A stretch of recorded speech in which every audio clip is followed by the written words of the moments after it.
So may tanong ngayon, kung plano nyo pa po bang mag permanent visa or permanent resident dito sa Japan. So anong masasabi natin? Anong pwedeng masagot natin dyan? Sabi ko 2 years na lang pwede na ako mag-apply. Pero ngayon after 1 year, medyo nabawasan kumbaga yung excitement ko na sabi ko 2 years na lang. Excited na ako 2 years na lang kasi dati last year. So ngayon after 1 year parang nababawasan na yung excitement ko. Hindi na ako nagiging excited na maging or mag-apply ng permanent residence. Lalo na nung pumutok yung mga balita sa social media na yung application daw ng permanent residence ay magiging from isang lapad 10,000 yen magiging 20 up to 30,000 yen daw. Yun yung unang balita. So mula isang lapad magiging 20 or hanggang 30 na lapad yung application fee para sa permanent residence. So noon nag-ano na ako, parang ang hirap na maging permanent residence parang ang mahal na, biglang mahal. Biruin mula isang lapad lang magiging 20 o kaya 30 sa isang iglap lang.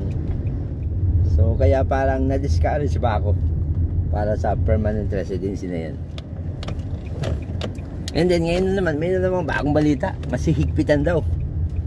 Hihigpitan daw yung pagkuha ng permanent residence na kailangan yung average na kita daw ay tulad ng mga average ng kita ng mga ordinaryong Japanese. At sinasabi nila na yung average na kita daw ay nasa 47 lapad buwan-buwan ang kinikita. So lalong humirap.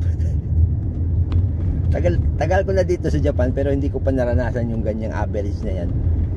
35 nga hirap na hirap 35 na lapad.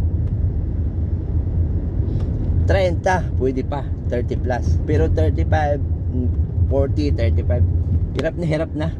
Kumbaga patayan na yung OT niyan. So kaya lalong parang nakakadismaya ba yung mga ganyang balita na naririnig natin sa social media. Pero hindi natin alam, malay natin hindi naman ganun talaga katotoo yung mga balitang yon. Pero tingnan natin kung anong magiging resulta ng mga politiko dito, kasi sila yung magdidesisyon yan, hindi naman tayo. So kung anong desisyon nila sa bansa nila, tayong mga foreigner ay wala tayong magagawa kundi sumunod na lang kung ano yung mapagdesisyonan nila, kung ano yung final decision nila. So ganay, wala tayong magagawa. Tayo lang naman ay dayuhan dito, nakikitira lang tayo dito sa bansang Japan. So wala tayong magagawa kundi sumunod sa batas nila. So yun yung aking kasagutan. So kung plano mag permanent residence, mayroon pa rin namang plano pero hindi na tulad ng dati na kumbaga mayroon na akong iniisip na backup plan B in case na hindi na tayo magtagal dito sa Japan. So yun lang yung aking kasagutan. Okay guys, thank you for watching. Kung hindi pa kayo nakasubscribe, subscribe, follow and like this video. Thank you for watching. Bye bye.